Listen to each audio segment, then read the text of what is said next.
Hello, everyone, and welcome to another episode of Intentional Speaking. As always, I'm your host, Jacob Thompson, as we bring you content from the League of Legends LCS, and we have a great show for you this week as we talk about Week 6 of the LCS, and like last week where we talked about Cloud9, we dove a little bit deeper into Cloud9. This week we're going to talk about Team Liquid, specifically their spring split performance and whether or not it actually matters.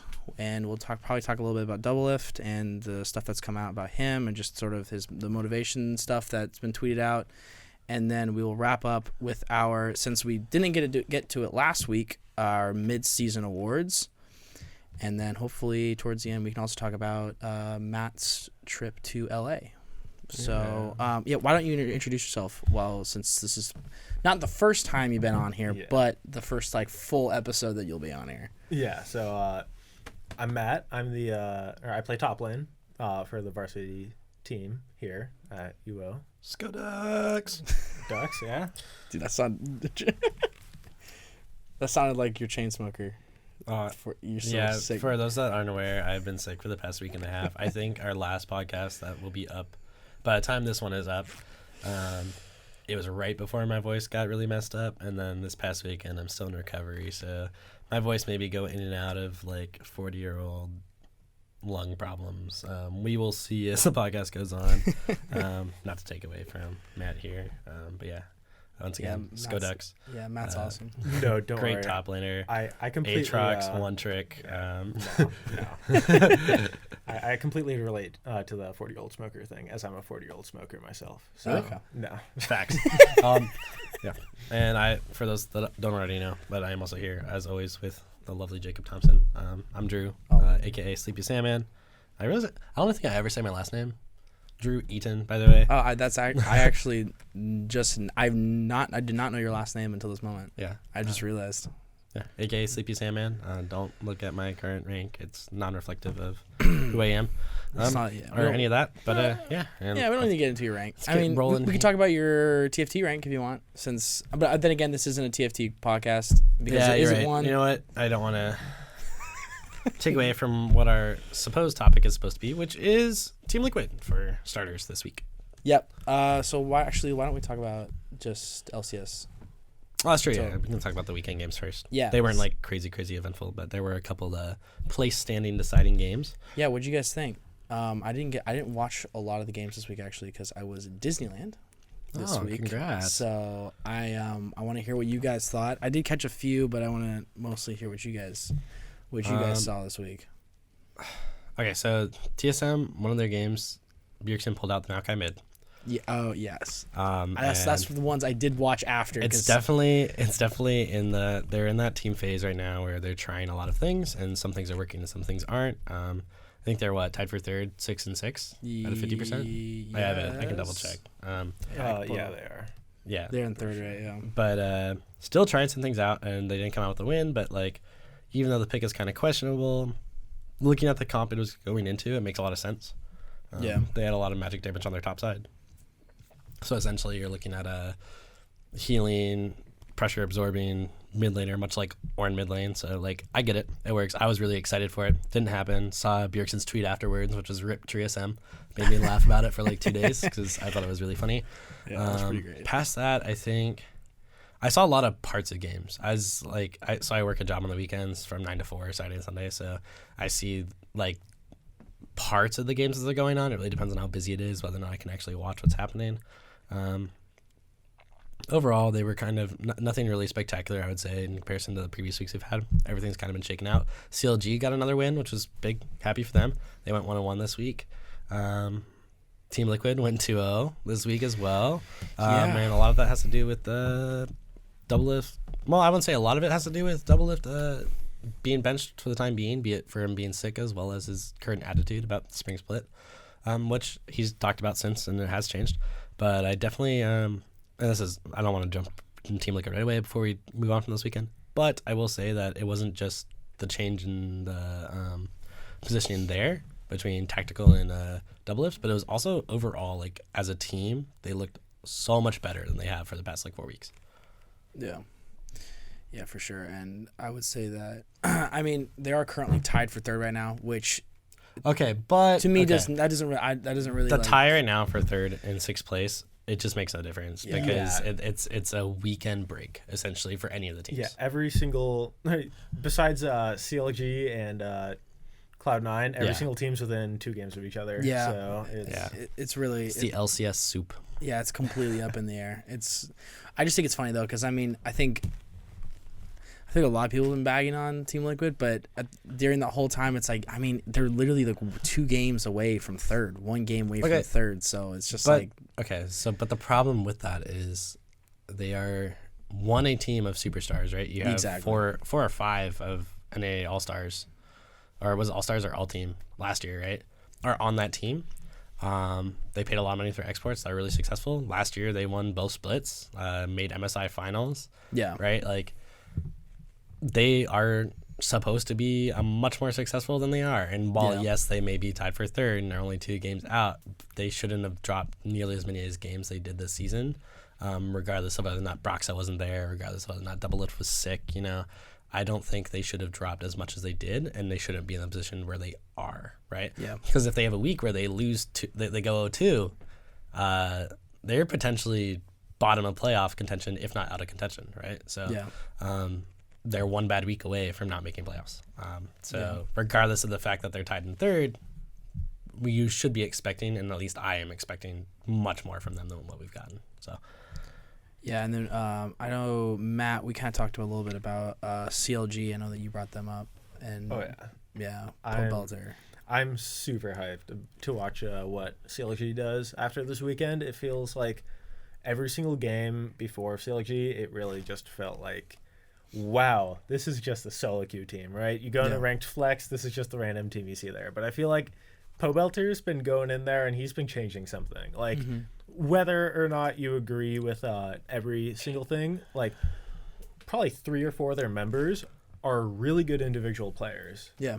So, like, I mean, I love Pobelter as a mid laner too, right? Yeah, me too, for sure. I'm really glad to see him. Exactly. I mean, it was something to be expected. I mean, it almost even happened him coming to subbing in as a jungler for Brox at the beginning of the season for Team Liquid, but Pobelter, a lot like Demonte, is a guy that I like to see in the LCS, and I just personally feel like the LCS is better with them in it, and so I'm really excited to see him stepping up and playing for CLG because I think he makes the team better, and it just makes it more of a cohesive unit, which was, like last week, what we talked about was a huge problem that we felt like CLG was having is their communication and problems, and obviously that's something that is going to probably be a lot easier with Pobelter, so I'm excited to see how they shake out CLG for the rest of the year. I kind of feel like, I don't want to say the season's pretty much over for them, but I think that they can definitely start making the steps moving forward. So I'm pretty excited. Yeah, no, I very, very much agree with you in the sense that they have 4 really, really good players. I firmly believe, especially when we look back before the split, everyone thought they were going to be a top team contention, right? And I'll be first to admit, I definitely have trashed on them throughout these podcasts throughout the past couple of weeks, but it has never been from a stance of their players are bad, because I don't think their players are bad. It's just there is a team synergistic issue that has not been fully resolved, and even though they look pretty good with that win this weekend, right? I don't know if it's there yet, but it's definitely getting better, which is something to be really excited about. Exactly. I don't know in terms of what they have to look forward to for the rest of the split in terms of making playoffs, it's not impossible mathematically yet, but very, very, very, very unlikely that they make it into playoffs and then go on past that, right? Yeah. So I say right now they just need to move towards keeping that momentum, start figuring out what things are working for them, continuing to thrive off of that, and then push forward. I don't see them making the miracle run, but if they do, props to them.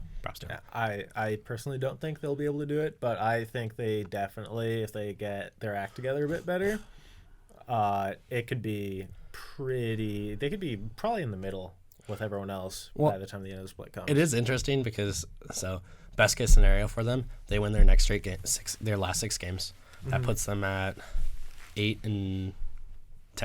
Yeah. Right? So still not a 500% win rate, but let's say one team loses their next 6 games. Yeah. Then they make it into 9th, I think, right? So, because that's alive. What are I guess with the last Yeah, and then So if I don't think it's possible in terms of matchups, but like let's say between 100 Thieves, Dignitas, Evil Genius, and Golden Guardians, if 3 of those teams were to lose, let's see, lose 4 of their next 6 games, Counter Logic Gaming would make it into the 6th spot. and as a So it is possible. It's just really unlikely. It's really unlikely. It's no longer in their hands, right? The only thing they can do is win their next 6, and then if they do, then it's rely on how the rest of the league shapes up, right? Yeah. Exactly. And I don't know what their matchups are for the next 3 weeks, but it is possible. It is possible. So for those CLG fans out there, don't give up yet. Like, I don't know if you guys saw their second game this weekend on Monday. No, but I saw the stats. Were you there? Yeah. Okay, cool. Yeah, Back to that later. But he was Yes. there. Yeah. he was there. Insider report. It was an insane game to watch. I'd actually highly recommend it because it was so back and forth, and CLG was in the driving position for so long. But what happened is it just came down to... Oh, was this the one they lost? Yeah. Yeah, okay. I remember hearing about this. Yeah. They, they got behind early. They got back. They got behind again because they got picked a bit. Then Wiggly was able to steal a Baron, like a blind Baron steal. It was really great. But it really showcased, wow, this team is really like, if that same game were to have been played 3 weeks ago, they would have been dumpstered from like minute 5 and just lost the game straight out. Yeah, no, for sure. Shows so much improvement. The fact that they held on for like, I think it was like 40 minutes or something. Yeah. No, for sure. I think it's very obvious just looking at the stats that it's a different team. Like depending on how different is probably a lot less than a lot of people would enjoy, but I think that it's good to see, at least for CLG fans, to see them actively making decisions that benefit the team, and so I'm really excited to see them. Kind of somewhat talking about CLG or shifting from that. I saw a interview recently with Zazel and Sven Skaren about Evil Genius's performance. I think it was a couple weeks ago, and he was talking about that their early season struggles were coming down to the fact that they've been making a lot of selfish plays, and that a lot of the they feel that a lot of the just some of the players on the team aren't necessarily playing to win, like as a team, or playing to win cohesively, which I think is really cool to see, because that's not something that you see throughout like other types of sports. You're not going to see players come out and call out teammates or call out stuff like that, because that's just something that doesn't happen. But well, that has to do with contracts and stuff. But yeah. So I guess with CLG, kind of that same idea of CLG has a lot of they have a lot of individual really strong players, and then Evil Geniuses specifically, they having oh gosh, wow, I can't remember it. It's Jizuke? Jizuke and then Bang. I'm assuming that's the two that they're talking about, because Jizuke's performances haven't been fantastic this split.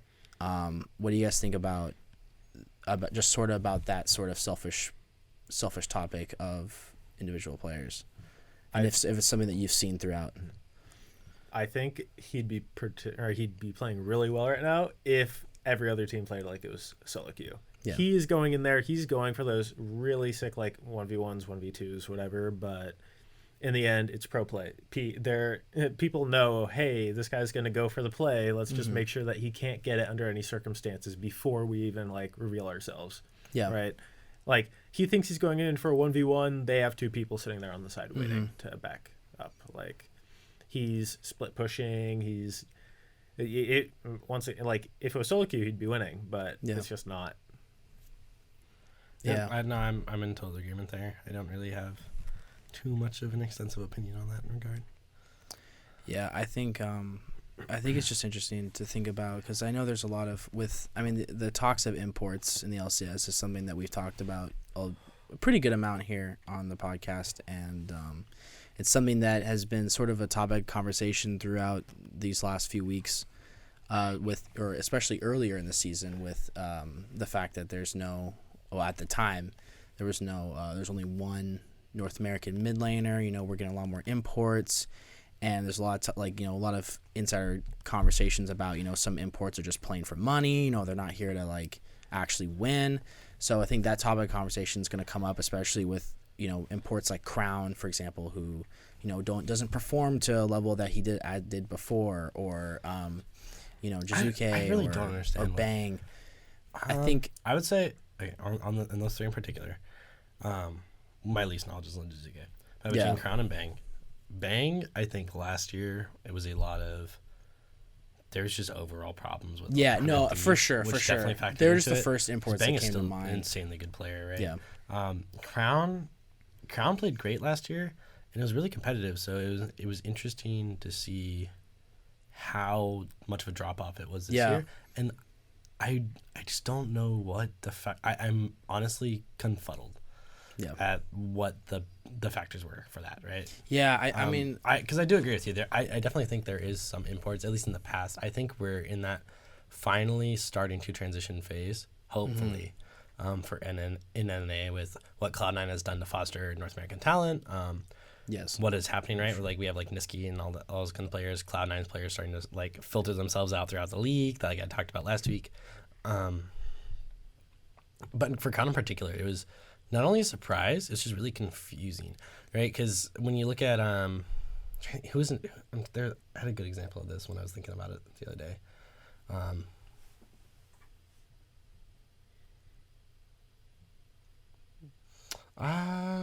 Yeah, I can't think off the top of my head. Okay. But I definitely have seen those import players where it's the question of you're kind of other sport example, not esports related, but soccer. The MLS in the US is very much considered world renowned as the quote unquote retirement league. So a lot of international players, once they get too old to play in their domestic leagues, will come to the US for tons of money. And yes, they still outplay players in our league, but they're not even trying, right? So there's no competitive edge to it, and it can be really frustrating. It's both exciting and frustrating to have those players on your team. I don't think the Sounders, I'm a big Sounders fan, and I don't think the Sounders have experienced that yet. But, for example, LA Galaxy had Zlatan come to their team. Yeah. Great first 2 months, and then, now he just kind of, he cares, but he doesn't care. He's not playing the, he's Star Sweden, Zlatan Ibrahimovic he was, right, or anything like that on Paris Saint-Germain, PSG. He's kind of half playing it, right? And you see the same thing with esports. You have these mechanically gifted players from their domestic regions and absolutely crown world champion, and they get here, and for us to offer them a lot of money because we want to, right? Because we want to have competitive teams, but something just changes, right? And for whatever reason that is, we'll likely never know yet, but there is that always looming question of money versus actual competitiveness. Yeah. And my guess with Crown specifically is he's gonna play again. He'll play on another team, whether it's here in NA or wherever he goes. Honestly, if he's gonna play like he did for CLG because he's in NA, I don't want him in NA. I want to see him play his best. I'd rather him go elsewhere. Yeah, and my guess is he's gonna come back and play way better than he did with CLG. I mean, I can't help but think that a lot of the issues come down to communication and with English not being a first language, having those communication barriers, especially in game, has to be somewhat of a struggle. And I know for a lot of import players, that's definitely been something that's it's been talked about. And it's something that a lot of import players talk about them trying to improve and trying to work on, something that they have to constantly be working on to be able to improve that. So, it definitely could have been just a team communication issue, whatever it was. It was just one in comparison to World Champ, two in comparison to last year. It was absolutely shocking to see what had happened to him this split. You're able to compare him to Huni even, right? I think that's a pretty good comparison. That was probably one I was thinking about. Actually, it was, and to be fair, Huni's a special case because to me he's a flashpoint player. He's either inting it down mid or he's absolutely hard carrying the game, right? Yeah. We see it if you saw his Lucian game. Yeah. Okay. That was against C9, right? Yeah, he took Ignite Lucian. He's like, Heck what, yeah. all or nothing. You went in hard. But props to Licorice for absorbing the pressure, right? Mm-hmm. They talked about that. Big fan of the dive here. They talked about it on the dive this week as well. And yes, dumpster fire for Huni, right? But when you look back at, decent solid pick, but it's into Ornn, who's just overtuned right now, right? There's a lot of factors go into it. I still firmly believe Huni's a great player. He always has been. He's just very flashpoint. He's very streaky, right? Yeah. He's hit or miss, right?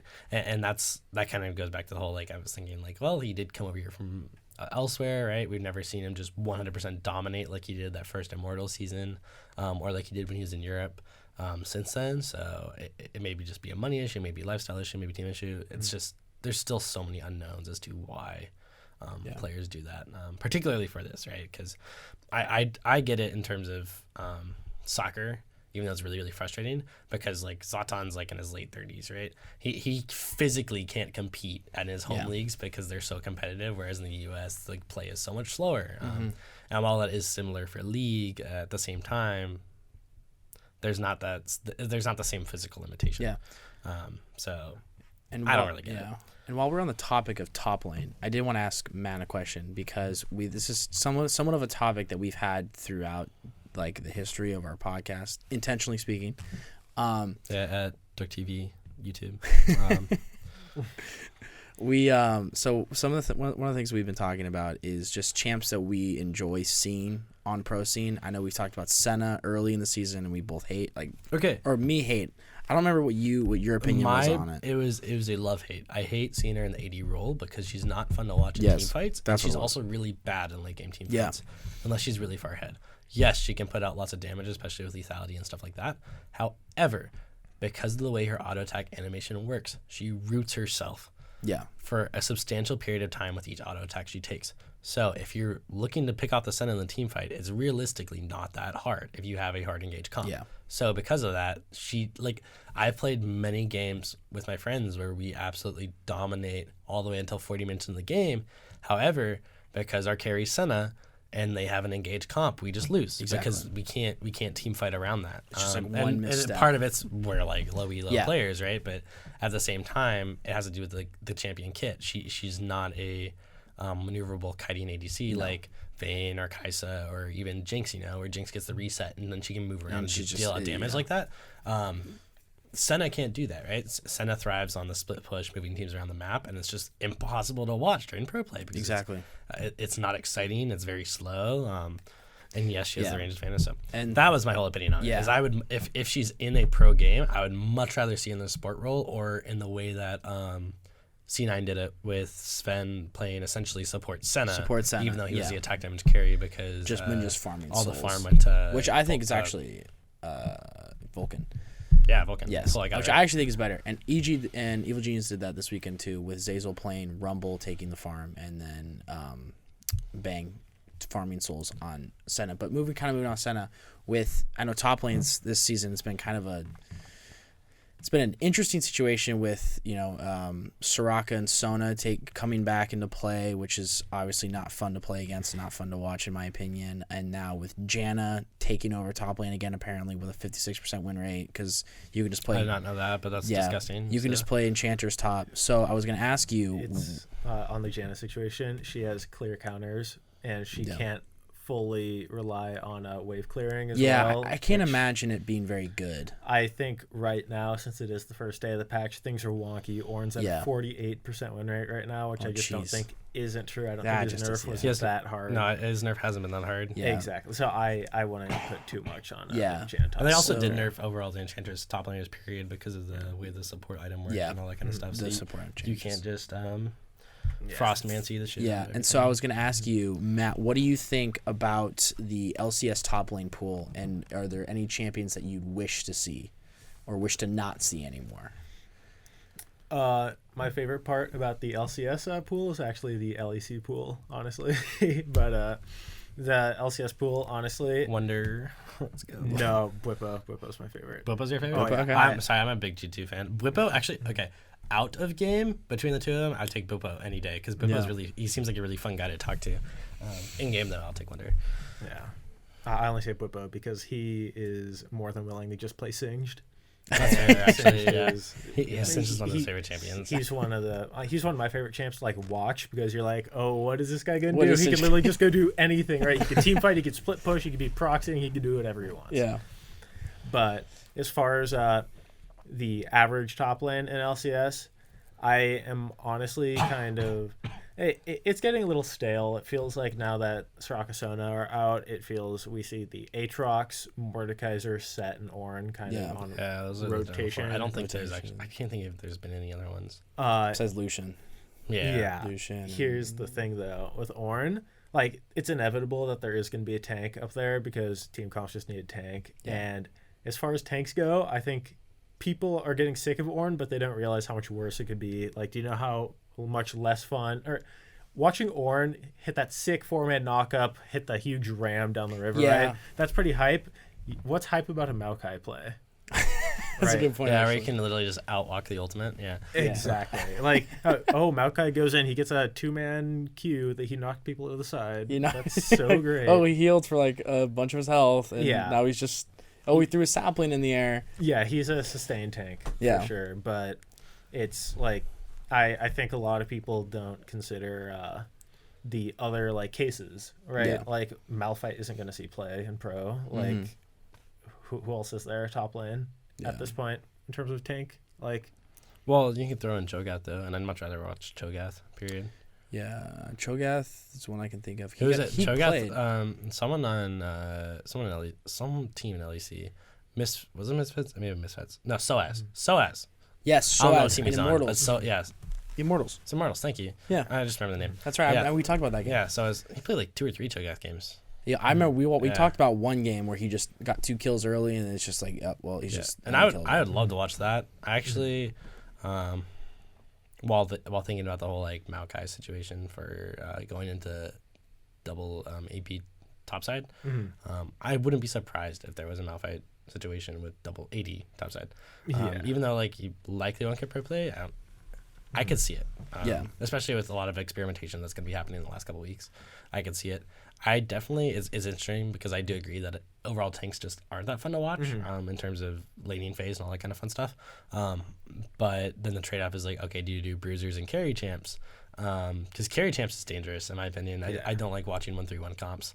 I'd much rather watch team fighting comps. But if it were a team fighting comp, I kind of would prefer the bruiser meta. But then that's also just a host of I balance do like problems. watching Urgot. I do like watching Urgot. Yeah, actually, and Urgot's that's the a thing is like fun everyone champion. hated Urgot when he was like permanent pick, but it was also fun. Like He's a fun he could champion. outplay people, you know, like that's fun to watch. Yeah.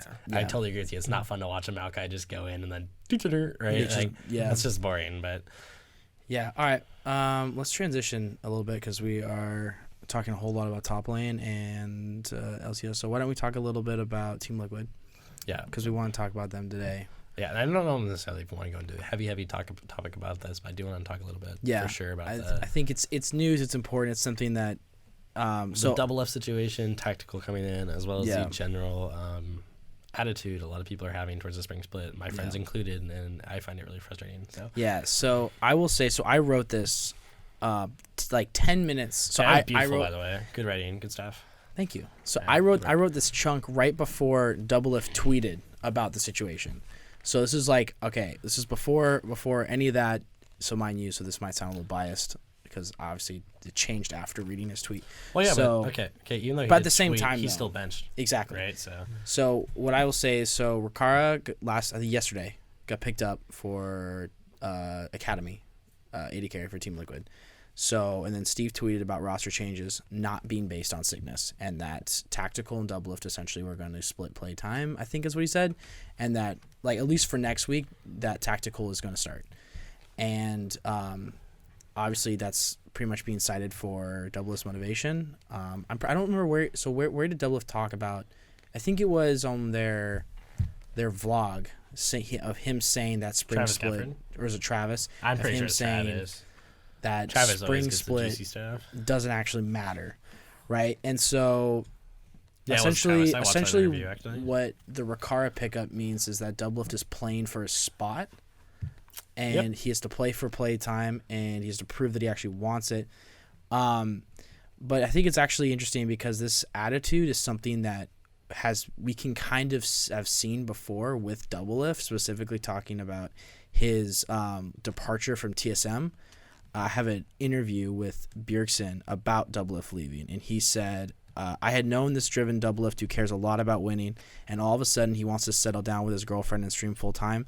After what happened at Worlds, after he walked into Victor and got one shot through the game for us, he said, coming into the offseason, I was not expecting him to be kicked. I did want suitable subs for every role possible. I wanted there to be pressure on the people who need to fix their long-term issues, and if they're not being driven enough. And then he said that Doublelift and I had a clash in expectations, and essentially that Doublelift wanted to keep the same roster, and Bjergsen wanted to have more pressure on the team, or for more of the players to focus on fixing their issues, like he said.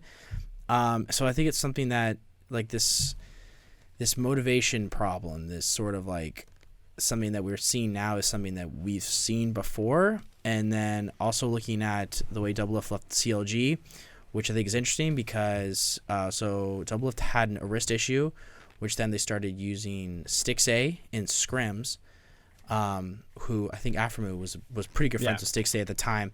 So they young rookie, still look good together. Yeah. So a young rookie comes in. There's a highlight clip. The Ezreal clip. The Ezreal Penta, yeah.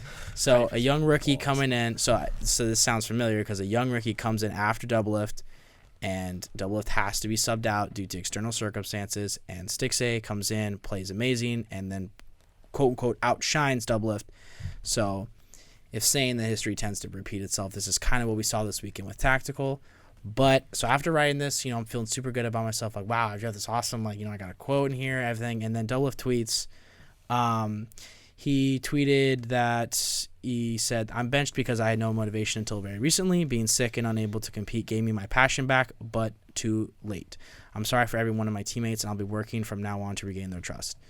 So I think this is kind of like what I want to get at here, is that this is kind of the beauty of Twitter and the beauty of how I think esports is not relatively new, but it's coming to that age of being so much more socially viable that you have a lot of these situations that you would necessarily see behind closed doors. Like, you wouldn't see an owner of an NBA team talking about motivation issues on one of their players, and you have Steve on Twitter talking about the reason why Doublelift is being benched.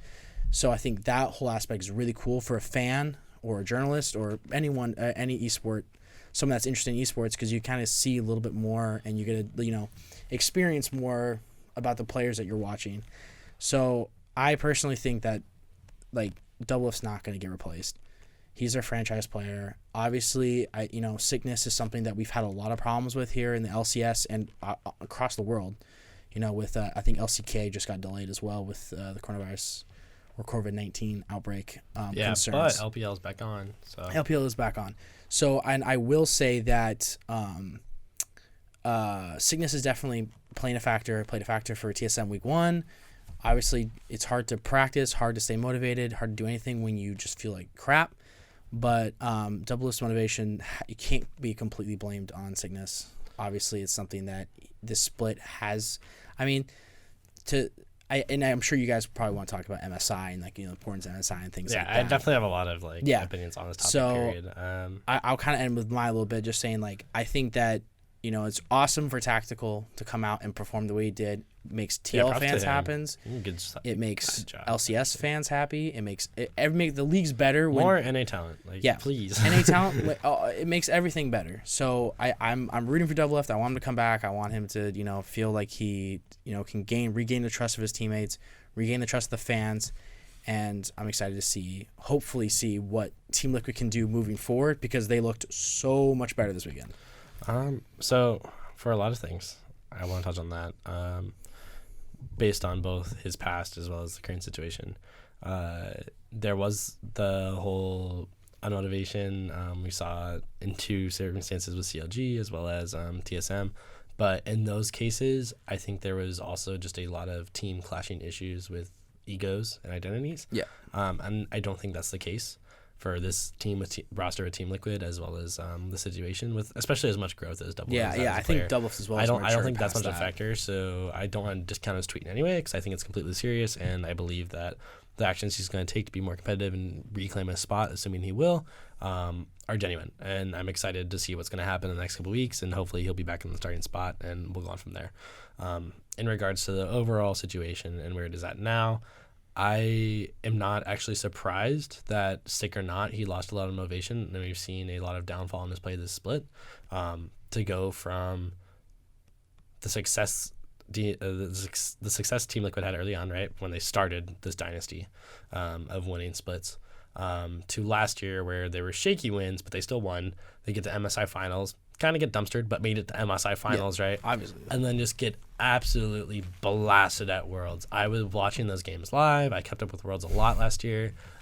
He was interviewed after they got out of groups, and I hadn't seen him, like, quote unquote broken, one, like, ever, and two, like, he was absolutely at a loss of what to do from here, what have I done wrong, like, what else do I need to do? And he was playing out of his mind for a lot of those games. He was playing really well.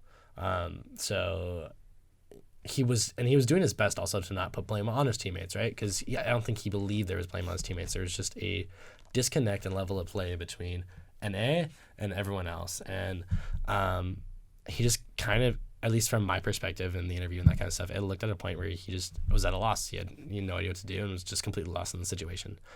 So I am not in any way surprised he performed, to see kind of how his performance shook out the split so far. The fact that we learned that he's unmotivated. I mean, I kind of would be too. You grind as much as you do. You go to Korea boot camp. You make it through MSI, summer split, right? And you just get dumpstered at something that you've been shooting for the past, like, 6 years. And you feel like you finally have a team that can, and it just doesn't, right? The best way I can describe it is I played soccer for, 12 years, and progressively my teams got better and better. And then my senior year of high school, which is the last year I was consistently playing, we lost every single game. And it didn't matter how hard I tried to play, didn't matter how well I played, didn't matter how much I brought my teammates up and tried to be a proactive leader and everything on the field. Nothing could be changed about it. And that's kind of like what watching Worlds felt like for NA and for Team Liquid as well. So I don't know exactly how I felt in that moment, but I feel like I can empathize very well. And ultimately, I'm not really surprised. I do believe, though, that with being put on the bench, with Tactical 1 doing as well as he did, and then Steve essentially saying, like, yeah, you may have been sick, but also you haven't been playing well, and other people have been calling him out on the dive, which I'll mention again. Azael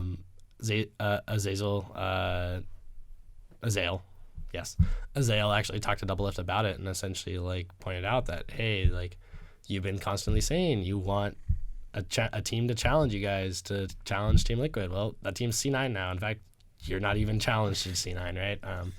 And he called it out, and Double was like, yeah, no, you're right. So we'll see what he takes off from here. I do hope that we see the star that we know he is. He's still an absolute world-class AD carry. But I also am not – I'm not surprised. I empathize and feel for him. I just want him to kind of end his period of reflection and start to grind to get back to where he could be. It really makes you wonder, though, like, Double Lift for the last few years, he's been the premier AD carry of North America, right? Like, whichever team goes on to it, you're like, oh, it's Double Lift, right? He's just so much better than everyone else. And now Sven picked it up, and it makes you wonder, like, even throughout the earlier games of the split where Double Lift was playing, Sven just looks so much better, right? It makes you wonder, like, hey, was he losing motivation already and just seeing someone performing so much better? Did it hurt his ego a bit? Like, no, I think from early on in the split, motivation was lost from the aftermath of Worlds. Yeah. And I don't know if you guys have watched those interviews. If you haven't, definitely take a moment to do so. He was absolutely destroyed. Yeah. Because of how difficult that group's like was and how bad it went. So I definitely watching Sven do as well as he did, that doesn't help. Right? Yeah. There's definitely some just defeatist mindset that hopefully with this tweet and everything going on, it'll snap, change. Yeah. I don't know if he's gonna top Sven right now. Sven is absolutely on fire. But I refuse to believe that he is now a washed up player. He's still has the potential to be one of the best ADCs and in the I think world. also it comes down to the fact that I know that a lot of their problems they've been citing to the fact that Brox's visa issues early on in the season just it really. I mean, Oh yeah, it's that definitely hard. didn't help. But I don't. Yeah. I don't think we can say now that was the big problem. The big problem. There, but, it was just a factor of a of host the motivation problems, issues. But I think also, kind of talking with what you were saying. I mean, you got to think Steve's is not afraid to go out and try to buy big name talent. No, he gave Faker a blank check. He gave Faker a blank check. So what's stopping Steve at the end of the season going, you know what? Doublelift's not being the player that he was. Like, why not just throw, like, hey, Reckless, maybe you want to rejoin Brox over here, or two things. I don't think Reckless will do that. No, I don't think. Secondly, I totally agree. I think that's part of why I have a lot of belief in the tweet that Doublelift said. Like, take this 4 years ago, he'd be on a different team for summer, right? But I think he really likes Team Liquid. I think he likes the players he's playing with. He loves Core JJ. I think he gets along with everyone well on his team, and I think he's very, very well aware that Steve doesn't care. Exactly. That Steve wants to pay to win, and he will happily do so if he has to. So I definitely, 2 weeks from now, if he comes back, I would not be surprised. And if he comes back with a vengeance and absolutely dumpsters in lane, I would honestly be happy and totally that's what we're hoping for. Add no surprise to me. Yeah. Yeah. No, I think we pretty much knocked everything we want to talk about. I do, before I move on and start wrapping up here with your all trip to LA, because I do want to hear about it. I think it's really cool. Do you want to briefly touch on your guys' thoughts, or ask your guys' thoughts in regards to the whole overall mentality that we've heard from not just Doublelift, but several players, as well as fans, particularly my friends, that are arguing that spring split doesn't matter, because I firmly believe it does. Yeah. So I want to know what you guys think about that. Yeah, I can start here. I will say that there's in any kind of competitive setting, like especially when you're being paid, like the amount of money that they're being paid to play at a professional level, there is absolutely no reason to not take every moment that you have to play against the people that you're going to play against when it does matter, as seriously as you would for every single game. Like, I mean, LCS isn't obviously not going to change. These are the players you're going to play against, especially when it comes to summer final or summer play, or summer split, when it does matter, quote unquote. So this is the time to play against these players, to be like, okay, I know how to play against this guy in lane. I know what we need to worry about. I know what this champ pool is. I know what we need to focus on. If I do these things, I can beat. That's stuff that you get through practice. I mean, you do get it in scrims. But I don't know, maybe you can talk about this a little bit. But scrims versus actual games are just they're different. It's going to be different, and so to have these spring split, I mean MSI is still so important. The games that are MSI are important. And well, that's kind of why I would argue that it should be important. I mean, yes, it has no standing in Worlds, and I kind of agree with that.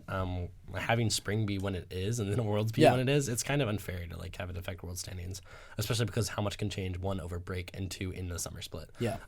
So while I'm in agreement with that, I don't think the mentality that it doesn't actually affect Worlds. MSI is a really big deal. Exactly. It's not healthy to have that mentality in a competitive setting. Especially when no team yet has to complete a Grand Slam. Exactly. No team has yet. Like, how awesome would it be? I'm going to dream here. How awesome would it be? C9 wins Spring Split, makes it to MSI Finals, wins MSI. LCS still hasn't figured out their stuff. No one can contest them in the summer. They definitely wouldn't go undefeated. They probably drop a couple games. But let's say they win Summer Split again, and then we're going into Worlds, kind of like G2 last year, right? G2 last year, the potential of the Grand Slam, it was the most exciting thing I felt for, World's Finals in the past 4 years, to get right? Actually, no, I'd say aside from the three-peat with Faker, right? Yeah. That was crazy exciting, and they got smoked, but I was so excited for last year's World's Finals because G2 might actually make the Grand Slam. Like, how cool is that? I got to experience this live in my lifetime. Still elusive. But that wouldn't be possible if they didn't win Spring, right? Exactly. MSI wouldn't have been possible if they didn't win Spring. Spring has so much weight in terms of overall team success, as well as stuff to drive you into the summer because of MSI, because of stuff like that. I just can't fathom how people as well as teams can be like, it doesn't matter because of Worlds, right? Yeah. It's just, MSI is just as contentious as Worlds. You're arguing who is the best team in the world at that moment. You're just doing it in the spring versus in the fall. So, yeah. I have a couple of views on this. Number one is you're winning a trophy, right? If you're playing for a trophy, then it has some sort of stakes. Yeah. Because you have the trophy, other people don't. You get a nice little banner up on the LCS stage as well. But the biggest thing is it's like, hey, what if you're one of the bottom teams? You're like, oh, Spring Split doesn't matter. And you're sitting there like, well, if you have a negative win rate in Spring Split, how's your Summer Split going to look? This is the split where you're supposed to get your act together. Yeah. But then, once again, with MSI, everyone was so hyped to see NA versus EU MSI last year. And if people didn't care about Spring Split last year, like the teams from China or Korea, they're just going to come up and be like, hey, yeah, no, we're just going to take those spots in the final. Yeah, for sure. And I think also, like, you know, esports is such an interesting way, especially when it comes down to world rankings. Because if you look at, like, Smash Bros., for example, like, after every big major tournament, like, the standings change. Like, who's best in the world. It changes. And it could be some guy like, you know, like Wizrope, for example, who is a Cam Falcon player. Cam Falcon's never won a huge major. He wins a huge major. Suddenly now he's, like, you know, considered the best in the world because he wins a major, you know. So it's like, and League is somewhat like that way, too. If you win MSI, you're essentially the best in the world, right? So no, so I think at that time, time you are the best in the world. And I think a lot of people discount it, and yes, it's still new in comparison to Worlds, right? Just only on its 5th year. Yeah, I think it started 2015. I think 5th year. So it is still new in the Worlds, but what I think a lot of people are discounting is when you look at soccer, again, big soccer guy. When you look at soccer, you have the World Cup, right? Who determines who's the best in the world? But that happens every 4 years. Yeah. Right. League has the benefit of being able to do who's the best in the world yearly. Exactly. And now on top of that with MSI, they can do it at 2 different points of the year. Which yeah. I don't get that in any other sport, yeah. right? I mean, you only get it in esports where you have, okay, CSGO, you have majors, right? Who's the best at X time? Mm-hmm. And I think that's valid because things can change. Regions figure out things at a different pace, and that's one of the reasons I really like the game. But if you automatically just start sitting there and go, oh, Spring Split doesn't matter, you start putting asterisks on everything.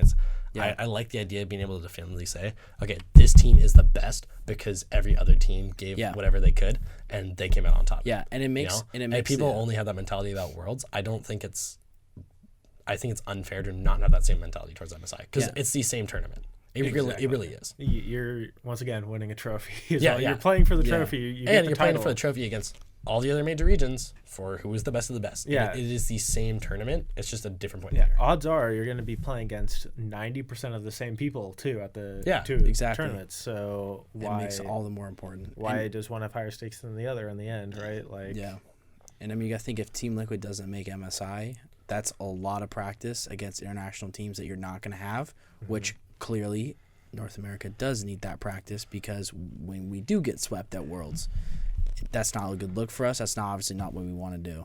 And so it's just one of those things because Worlds itself, right? The reason I think it was so prestigious is because for 3-4 years, it was just the only like major international region tournament while you have these pro scene leagues, right? It was the only one during the year. But the reason, at least to my understanding, of why we have MSI as well is because, we actually have 2 seasons during the year, right? Yeah. So it makes total sense for us to have MSI because you have season 1 and season 2 in all the major regions. So I don't understand. I maybe it's a naming issue, maybe it's a tradition issue, but they're really the same tournament. There's no, I don't think there's any real difference in tournament structure, as well as how the regions are pulled. Yeah. So I still don't understand why people can't wrap their heads around that. Like, it matters. It's a big deal. It may not be Worlds, but really, what's the difference, right? Yeah. You're just looking at spring season versus summer season. Yeah. So, and not only that, but it also makes when you do win, like, you know, one split, then you win MSI, and then you win the next split, and then you go for Worlds. It makes that so much more impressive. Because when the rankings change, like so often, like with CS:GO, watching your team win 4 majors in a row, that's incredible because you're like, we're the best now, we're in the best in this game, and it means so much more. So to say that spring split doesn't matter is just infuriating because it does matter, and there's a lot of reasons why it does matter, and it should matter, and it's not a mentality that you want, especially like, you don't want Double F saying these things about Spring Split, because then the fans don't care, and then these asterisks are getting put up like, oh, Spring Split doesn't matter. It's like, no, it does, and obviously it's incredible to watch Spring Split with Cloud9 being so dominant. It's like I want to watch Spring Split because this is fun to watch and it's exciting. So, talking about that, why don't we sort of wrap around here towards the end? Definitely want to hear about your trip for the last 10 minutes you got here. I think we will just skip the mid-season awards then, because I feel like we're already 7 weeks in. If you want to give one, I can give one. If you have one, we can do that. We can just do one. We just kind of do a quick round here. So I want to give my first one, because I told you yesterday mine, and you somewhat disagree with me, but you had a good reason why. Yeah. Go ahead and throw it out there. You can give me your reason. So I said I said my most improved. I gave my most improved award to Cloud9, because to watch them. So last season or last split, they won 12 games, and this season they are currently at 12 games. So that's for starters. So to watch them last split and to watch them this split, they look like two completely different teams. Obviously there's been a lot of roster changes with the team itself, and it was a huge off-season conversation topic. A lot of people thought there was a huge mistake to take Sven. Obviously, it hasn't, because they look like the best North American team that we've had in a long time. And to go from a team that looked pretty much consistent at how they've looked in the last few years to being who are these guys? Where have they come from? Is just so incredible. And in my mind, I think from last split to now, they have improved more than most, if not all, the teams in the LCS. So my counterpoint to that, as we discussed yesterday, while I do agree they have improved overall, I don't know if it's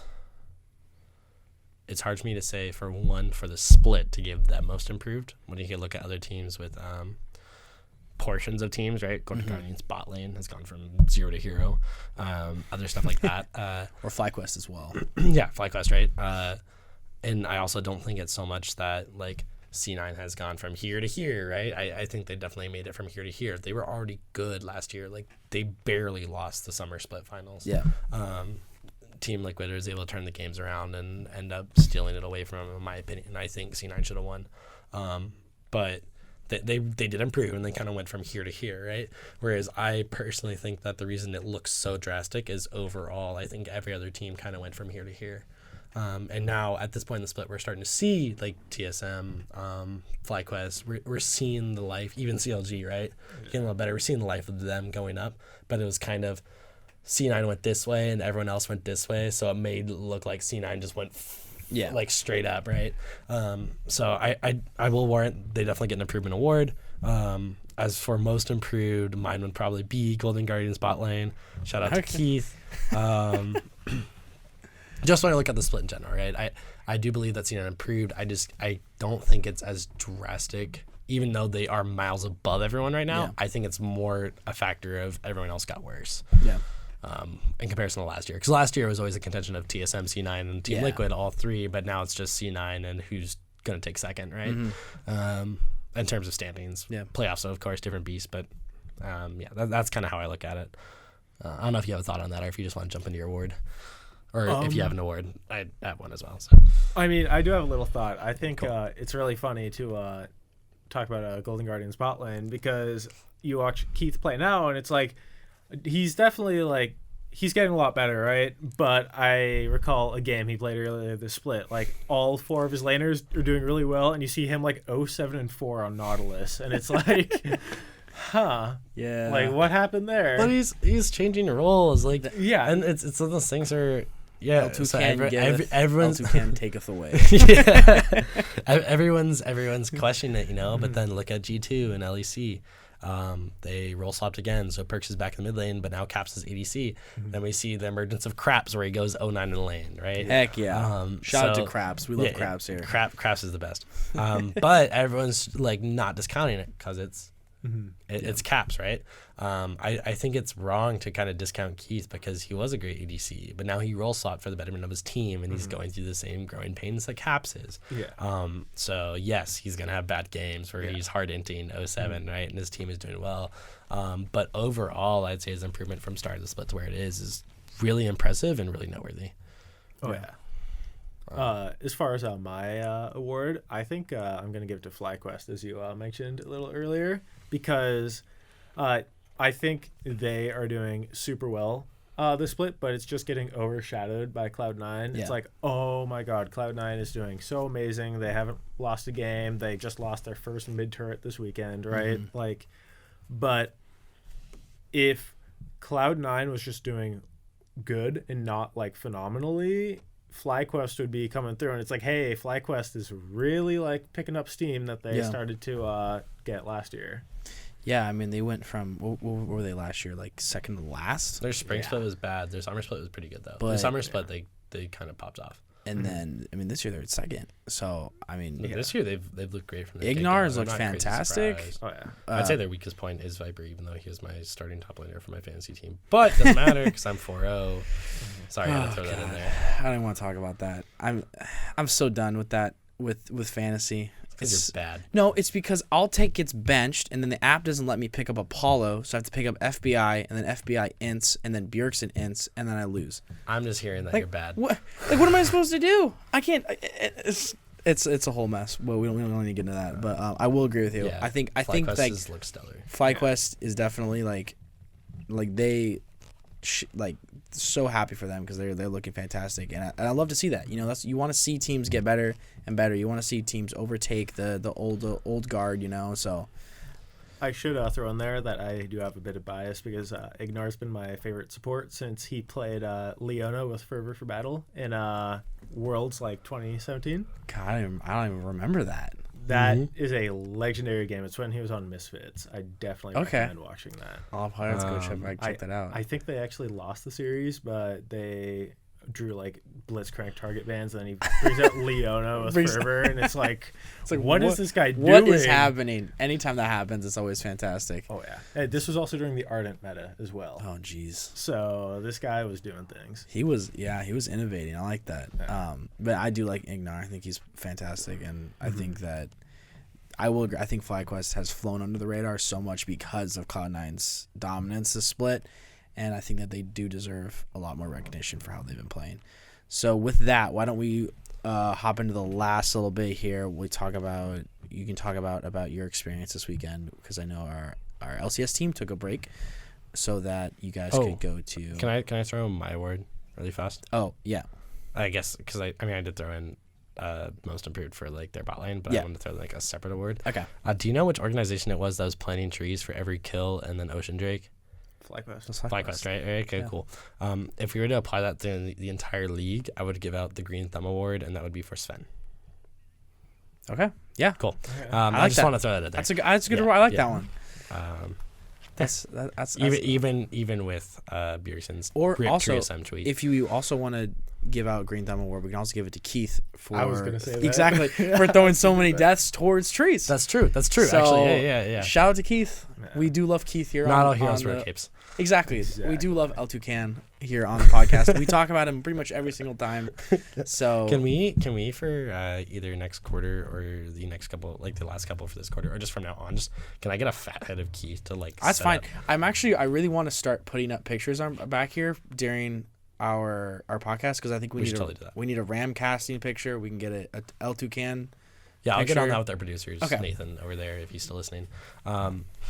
Yeah. Did you just call Nathan one of our producers? Yeah.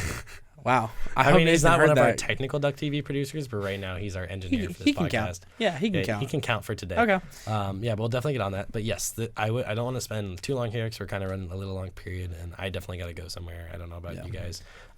But if you could give us like some highlights, like your two highest points from this weekend, what would it be? Okay, so we did a lot this weekend. It was all super cool. I really enjoyed all of it. Yeah, for those that don't know, our UO League team went down to Riot headquarters in LA to watch LCS this past weekend for week 6. Which is also fun because I live down there, so I got to see my dogs and stuff. Oh, that's awesome. Yeah.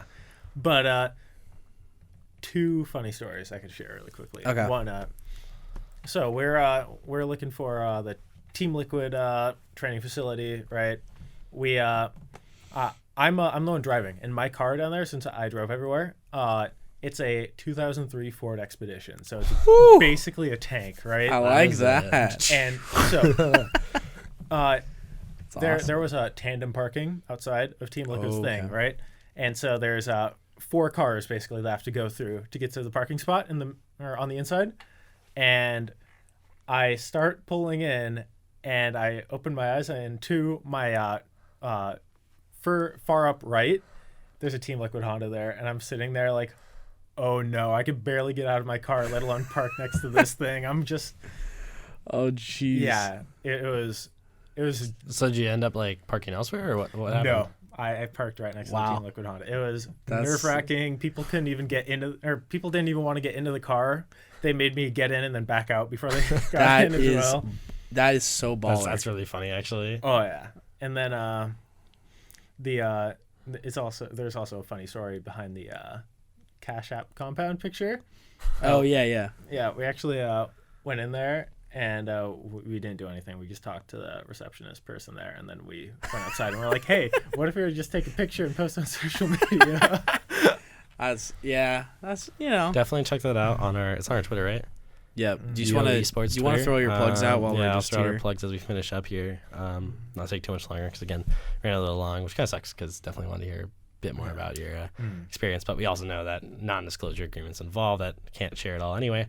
Be sure to check out our Twitter, UO Esports, our Instagram, UO Esports.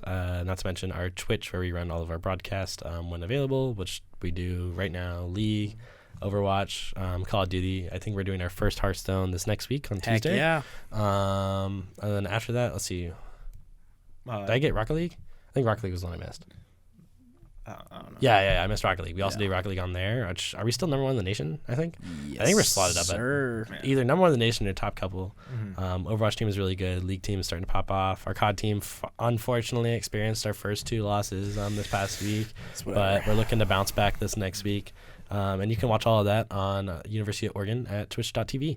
Let's see, is there anything else I'm missing? Oh, yeah, DuckTV on YouTube with all of these podcasts, which I thoroughly enjoyed doing with Jacob, as well as Matt for the second time here.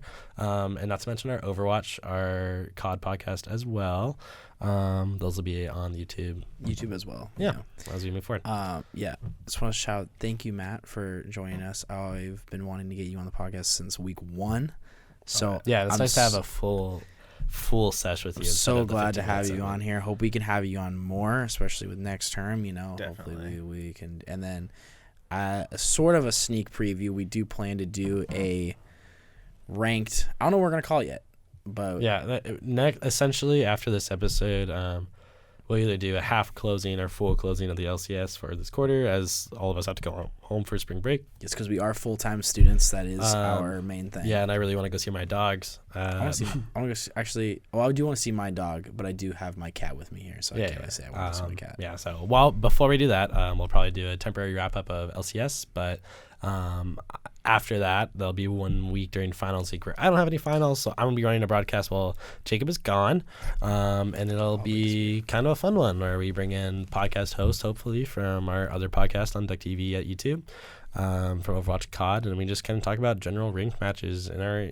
various games that we like to play, and just kind of have a general friendly session among all of us. Yeah, nice little powwow. And hopefully next term we can push that in as a full rotation, and we can do that we more could do often. it. Maybe it's a separate podcast. I mean, do a 4th one instead of the 3 we just run, because depends it's fun, on and how I know for a exciting fact the spring that quarter will be. Matt wants to get on that one. I'm sure everyone wants to get, because everyone can complain about their ranked games. Yeah, it'll be. We'll see how I can make it entertaining too. Yeah. And maybe throw up some images up in the edits. But as we close up here, any last thoughts or things you want to share, Matt, before we finish up? Not necessarily. No. Not necessarily. That sounds I like just had something. a great time, but Okay. Cool. I'm definitely looking More than to happy to come have and you. join in more. Yeah, you can show it to the rest of the team and be like, look, guys, I'm doing a podcast. Yeah, if any of them want to be on it, What are I would you love guys to be- doing? I love talking to Jared on our Discord channel when I can. And you know, talked to Sam a couple times. we did play Clash with Sam. Yeah, which we I played was Clash with not Sam. expecting. Hard carried us 2 games. Not gonna lie. Except for the last game where But you know okay, what? we were played against the Smurf team. It was It's kind of fine. rough. But yeah, I don't really have anything else to close up here. I don't know about you, Jacob. Nope. I think just make sure to follow everything that Drew plugged. Yes. As And well as join the Discord. Yeah. If Oh, you wanna there we be go. part of the community. And that is Discord. linked at our Twitch at twitch.tv/University of How? Oregon. Or you could find that also at on our Twitter. discord.gg/Yo Esports. I hear the person that manages it, the community manager, super tight guy. Yeah, amazing super rad person. guy who may or may not also be our starting top laner for our league He also team has a and really may be on cool- this podcast right now. he has a and really cool profile picture too. Yeah, it's the Malphite 10th anniversary doodle. No. Which is No, like, not anymore. No, It's not? No, I it's changed changed. it to blue. It's Team blue. Liquid. The Team Liquid blue. I like Yeah. that. Okay. It's Alrighty. much better. All right. I think that's it. I'm offended. Okay. All right. Yeah. Okay. They're both very good. But blue is pretty awesome. All right. Cool. So yeah. Thank you for watching, and we'll hopefully see you guys next time. Sweet. Yeah. All right.